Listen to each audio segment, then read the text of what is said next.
Adanya wabah COVID itu kan belajarnya online. Ya, mengisi waktu luang daripada saya bosan di rumah cuma ngeliat HP, lebih baik saya coba dah isi lahan, kasihan juga lahannya kosong gitu.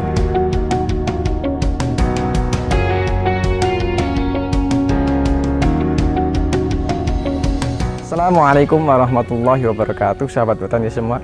Video kali ini merupakan video paling spesial dan kami belum pernah untuk membahasnya.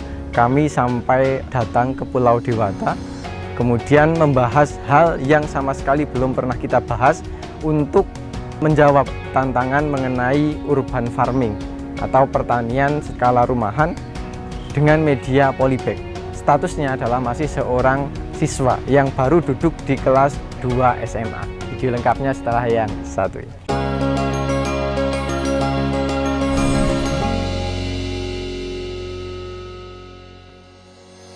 Oke, baik sahabat petani semua, kembali lagi bersama saya Zaki di channel Mitra Bertani TV.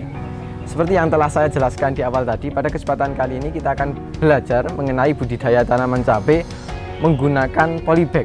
Nah, sebelum kita masuk pada inti dari pembahasannya, silahkan teman-teman bisa melihat ini adalah hasilnya. Di depan saya adalah hasilnya. Tinggi tanaman bisa teman-teman ukur. Ini mungkin kalau ditegakkan, ini mungkin lebih dari 2 meter. Kemudian pada bagian atas silahkan teman-teman lihat, ini ternaungi. Kemudian bagian bawah ini jelas menggunakan polybag. Kemudian satu lubang itu diisi 2 tanaman. Apa medianya, bagaimana perawatannya, dan apa keuntungan menggunakan greenhouse, kita akan langsung masuk pada sesi wawancara. Oke, baik sahabat petani semua, di hadapan saya sudah ada sang pemilik lahannya langsung. Monggo Mas mungkin bisa memperkenalkan diri. Perkenalkan, saya Gede Arya Saka. Saya dari Bali, Kabupaten Tabanan, Kecamatan Baturiti. Ini titik tepatnya saya di Pondok Gema. Mungkin orang-orang sekitar sini mengenal daerah ini dengan Pondok Gema. Pondok Gema ya, Iya. Mas Arya yang beralamat di Pondok Gema. Ini tepatnya di Pondok Gema. Kalau mungkin yang dekat daerah wisata ini di bawah tempat wisata Ulun Danung, sekitar lagi 5 km di bawahnya. Di bawahnya itu ya. Jadi masih di sekitar pegunungan ya Mas ya, pegunungan. Dataran tinggi. Kalau kisarannya ini berapa meter di atas permukaan air laut ini? Ini sekitar 950 mdpl. 950 mdpl? Iya. Oke, sebelumnya Mas Arya ini mohon maaf kami mengganggu waktunya karena menurut kami sangat menarik dan kami baru menjumpai saat ini. Ini kami dapat informasinya dari beliau pribadi yang mengirimkan hasil tanaman-tanamannya kepada kami sehingga kami tertarik untuk datang ke sini. Sebagai jawaban, mungkin sahabat petani semua sudah banyak yang menginginkan kami untuk membahas pertanian skala polybag, tapi sampai sejauh ini kami belum bisa membahasnya. Mas Arya terlihat masih sangat muda. Kalau boleh tahu, ini umurnya berapa ini Mas? Sekarang saya umur 18 jalan. Berarti belum lulus SMA ini? Belum, baru naik kelas 3. Baru naik? Iya, baru naik.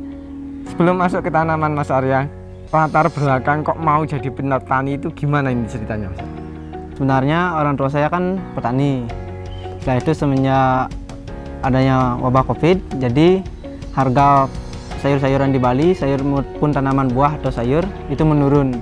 Orang tua pindah ke proyek. Sebenarnya saya sudah dari kecil, mungkin dari usia 3 tahun sudah dilepas di ladang pertanian. Setelah itu mulainya SD, biasanya kalau sama orang tua, saya paling bisa dikatakan olah lahan lah. Saya olah lahan, habis itu orang tua yang buat bedengan atau dan lain sebagainya. Sekarang karena adanya wabah COVID, itu kan belajarnya online. Ya, saya di rumah jadinya banyak waktu luang dan belajar online itu pun bosen. Bahkan sering ada Google Meet atau Zoom meeting, saya pakai InSound, saya tinggal kerja biar kedengaran aja, biar mengikuti. Setelah itu untuk mengisi waktu luang daripada saya bosen di rumah cuma ngeliat HP, lebih baik saya coba dah isi lahan, kasihan juga lahannya kosong gitu. Tapi secara lahan memang sudah ada lahan, tapi karena wabah COVID kemarin terus orang tua lebih memilih pekerjaan lain, dan lahannya itu jadi kosong, jadi tidak terkelola. Nah, latar belakang seperti itu akhirnya Mas Arna memilih untuk mencoba mengolahnya? Mas tuh. Karena kemarin juga sekolah belum tatap muka gitu ya, belum tatap muka, jadi banyak waktu luangnya, jadi dimanfaatkan untuk budidaya tanaman. Ini adalah tanaman pertama atau sudah berapa kali ini Mas? Ini tanaman ketiga di lahan yang berbeda. Cuman kan karena saya sendiri, yang pertama olah lahan nanam cabai rawit, setelah itu yang kedua ada tomat, dan yang ketiga baru tomatnya udah berbuah, baru saya bisa olah lahan yang di sini. Karena sendiri jadinya ada 3 tempat.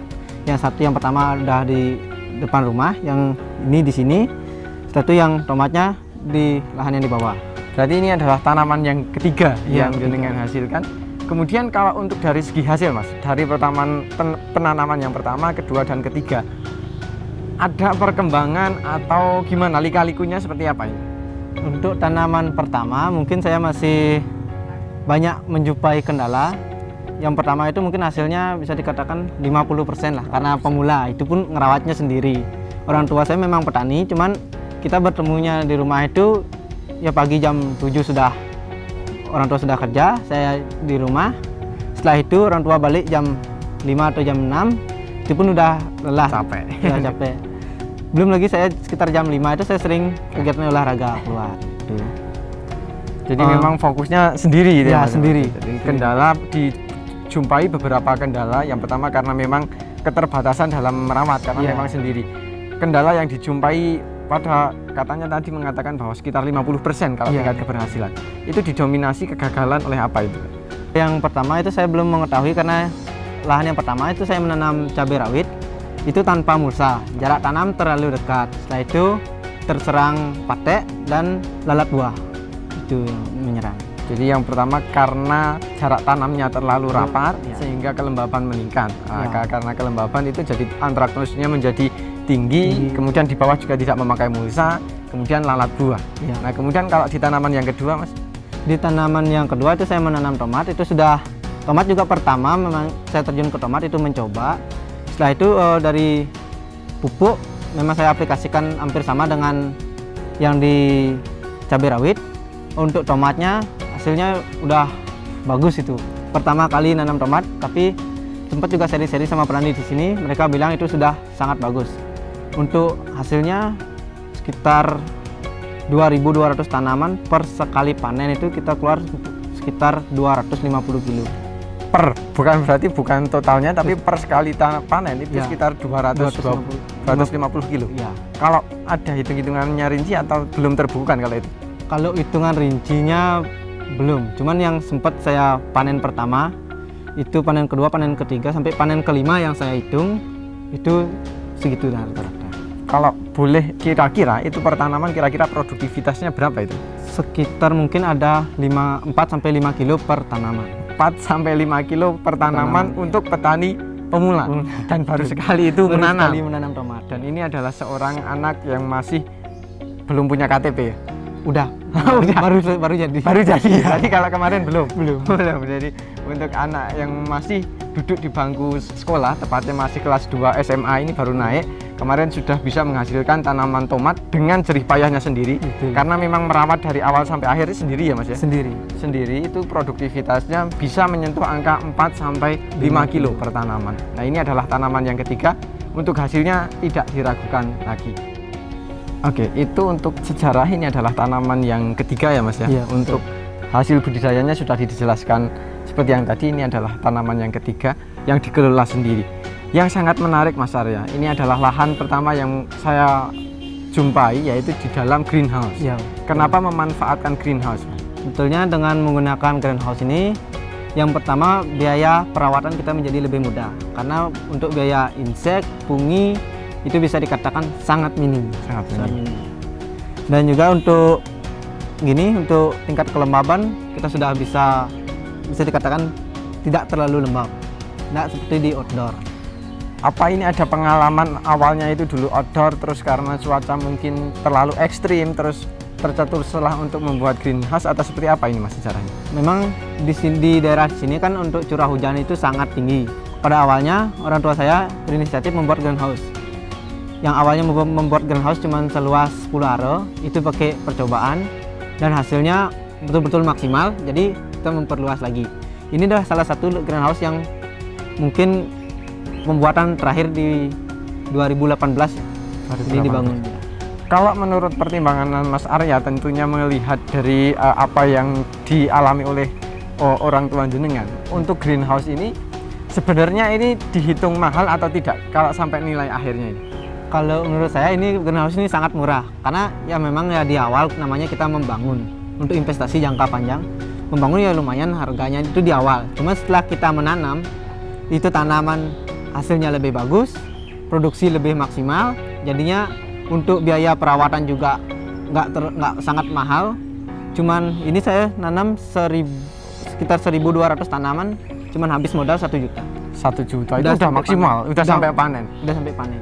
Jadi perbindahan antara peta pertanian konvensional yang memanfaatkan lahan terbuka, mungkin di awal modalnya tidak terlalu tinggi, iya, tapi resiko kegagalannya itu nanti cukup tinggi. Cukup tinggi. Nah, dengan pemanfaatan greenhouse seperti ini, beliau tadi sudah menjelaskan bahwa itu akan meningkatkan tingkat keberhasilan, meminimkan tingkat perawatan. Sehingga biaya perawatan itu menjadi lebih minim, dan hasilnya akan menjadi lebih maksimal, gitu, lebih maksimal. Jadi banyak keuntungan lain dengan pemanfaatan greenhouse ini. Kemudian kalau untuk greenhouse seperti ini, Mas, ini dapat dimanfaatkan sekitar berapa tahun ini?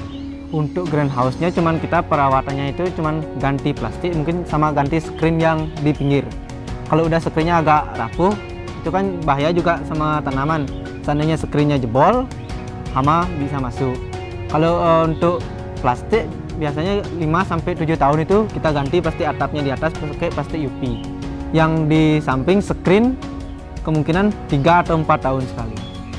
Oke, jadi hitungannya adalah tahun ya, Mas ya. Tadi untuk plastik UV pada bagian atas itu bisa 5-7 tahun. Nanti melihat kondisi mulsanya. Kemudian ada perawatan yang kontinu, Mas, mungkin dibersihkan atau seperti apa untuk mulsanya? Untuk plastik UV-nya itu biasa kita bersihin, kita pel di atasnya. Kita cuci, kita pel. Melihat juga tanaman. Udah tanaman berbunga, di atas kotor kita pel. Seandainya dari tanaman kurang sinar, di atas udah sedikit aja agak kotor, udah kita pel lagi. Untuk screen kita semprot pakai mesin. Kalau di sini saya nyemprotnya pakai mesin sancin. Itu kita semprot. Nyemprot screen ini sebenarnya pekerjaan yang paling saya senangi. Paling senang. Kenapa? Karena kita bisa menggambar segimana imajinasi kita di screen gitu. Sambil bermain lah kita bekerja. Jadi melakukannya itu dengan rileks atau dengan santai. Kemudian bisa untuk screen bagian atas itu untuk pengganti plastik UV-nya itu bisa 5-7 tahun. Tapi kalau untuk bangunannya karena ini sudah permanen, itu bisa berpuluh-puluh tahun mungkin ya, Mas ya. Bisa mungkin 15-20 tahun masih bisa. Asalkan nggak kena angin. Asalkan tidak terkena angin. Kemudian screen pada bagian pinggir itu juga perlu diperhatikan gitu ya, Mas. Kalau itu mungkin waktunya lebih pendek karena memang resiko terkena jamur atau kotoran lain itu lebih tinggi. Jadi pencahayaan itu nanti akan sangat berpengaruh terhadap kondisi tanaman ya, Mas. Ya, betul. Sangat. Makanya perawatan secara berkala itu perlu terus dilakukan supaya tanamannya bisa tetap optimal. Kemudian pada bagian bawah ini memang sengaja menggunakan polybag ya, Mas ya? Ya, memang sengaja menggunakan polybag agar lebih gampang juga nanti kita mengolah media juga lebih gampang, tinggal ambil polybag, olah, masuk lagi udah. Tinggal tanam, tunggu panen, itu aja. Tadi pernah ada pengalaman yang tanaman yang pertama atau kedua yang terserang patek, itu kan karena tidak menggunakan mulsa. Ya. Nah, itu berarti tidak menggunakan polybag, Mas? Ya, tidak menggunakan polybag. Berarti dengan penggunaan polybag ini meningkatkan tingkat keberhasilan kalau menurut Mas Arya? Dengan menggunakan polybag ini memang menurut saya sangat meningkatkan, karena untuk akar kita bisa kita kontrol, untuk kelembaban sangat lebih gampang kita mengontrolnya.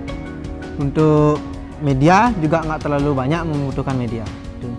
Jadi lebih simpel ya, lebih simpel. Kemudian perawatan juga menjadi lebih mudah. Kondisinya ini juga sangat enak untuk dilihat ini ya, jadi enak. Yang pertama adalah tingkat kelembaban. Tentu jelas ini lebih mudah terkontrol ya, Mas, dibanding dengan lahan terbuka apalagi tanpa mulsa. Sebelum masuk pada perawatan, Mas Arya, saya mencoba menanyakan terkait jarak tanamnya ini berapa? Ini jarak tanam itu titiknya kita ambil 50. Setiap polybag kita isi 2. Setiap polybag diisi 2 tanaman dengan titik polybag satu dengan polybag yang lain itu dengan jarak sekitar 50 cm. Ya, 50 itu titik tengahnya. Titik tengahnya. Kalau ke kanan kirinya ini sekitar Mungkin 25 cm ya, 25-30 cm mungkin ada. oh.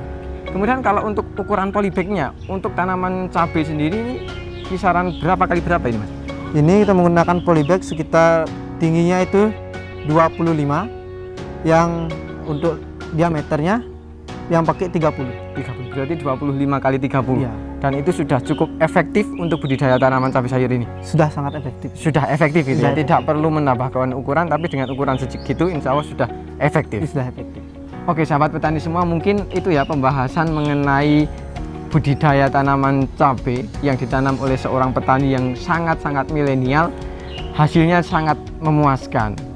Pemanfaatan greenhouse, kemudian pemanfaatan polybag, ternyata itu sangat meningkatkan hasil ya Mas. Iya. Dengan biaya yang bisa kita tekan, perawatan menjadi lebih mudah, tapi hasilnya menjadi lebih maksimal. Nah, pembahasan mengenai perawatan akan kita sambung pada part yang selanjutnya, karena kalau itu disatukan sepertinya durasinya akan terlalu panjang. Jadi kita cukupkan video ini sampai ini. Semoga video ini bermanfaat, dan apabila video ini bermanfaat jangan lupa klik like, comment, share, dan jangan lupa subscribe untuk tidak ketinggalan info-info terbaru dari kami. Terima kasih dari saya Zaki. Salam Mitra Bertani Indonesia. Wassalamualaikum warahmatullahi wabarakatuh. Dan sampai jumpa di video yang kedua.